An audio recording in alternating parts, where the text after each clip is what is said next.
Special अगर पर राखी बांधिबा नाही से अजाण करे एमिति भूल कर देछि वो हमर भूल ही जाछि एटा भूल है इसके लिए अल्लाह मुझे कभी भी माफ नहीं करेगा दे वो राखी पाना दे राखी पाना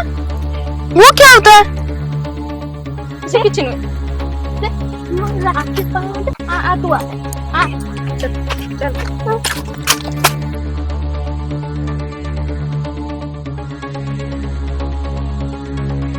तेरे हाथ में ये क्या है?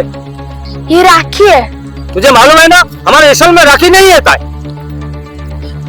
वो लड़की है जबरदस्त बांध के चली गई। उनका घर देखे हो?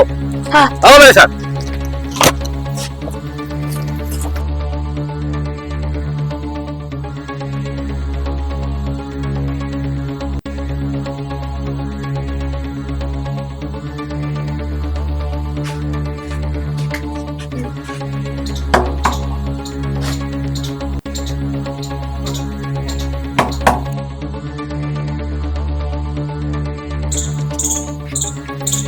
अबू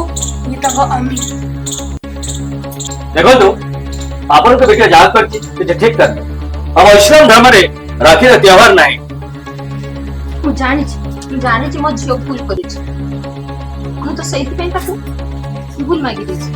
देखो तो एटा साधारण भूल अपन काम करो तो अपन बेटिया गोटा कर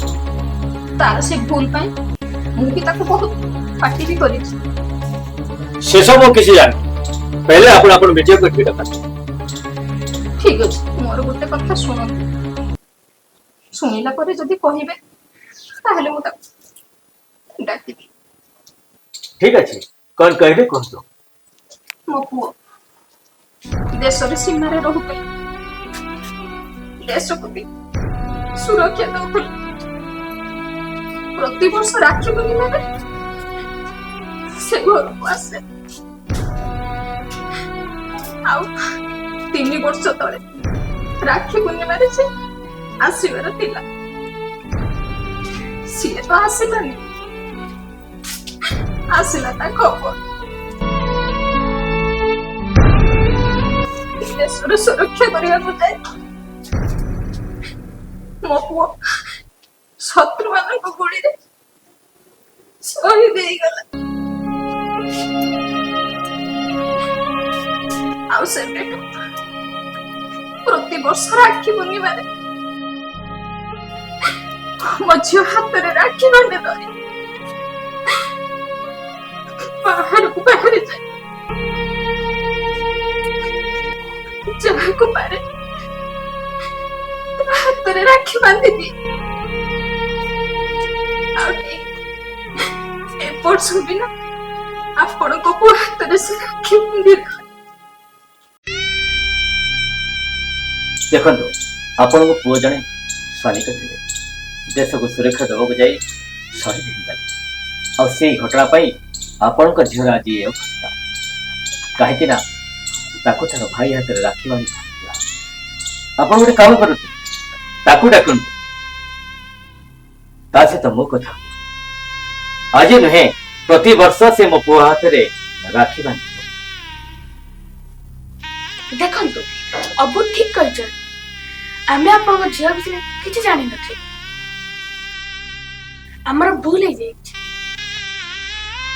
आपण मो बहन को डाकी अरे डाकी दो तो अपन को बेटे उठे सर डाकी दो ठीक अछि मु तो ताको डाकी देबी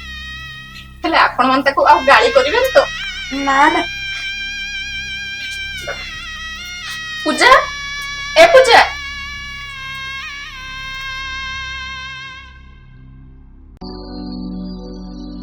दे मोला के पावड़ा से दबा जरूर दबा मो बेटा तोर राखी पणा जरूर दबा हेले मोर तोर गोटे कथा मानिबा को पड़ियो मो तम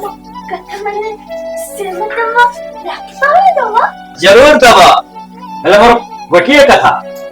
तम हिंदू धर्म रे व्यक्ति गोटे भौणी ता भाई को राखी पिंधाए तत शांति करिबा को पड़ियो करि परिबु त हां देवी लो तू पर मेरा छोटी बहन हाँ तू पर मत सुना भाई तू ऐसा था फोन देना थोड़े वो बंधन थाली कौन अच्छी? तू चल मैं सोचे तू चल। बेटा तू इधर रुक, मैं तेरे बहन के लिए कुछ सामान लेकर आता हूँ, उसको गिफ्ट करना है तेरे को ना, मैं लेके आता हूँ। ओके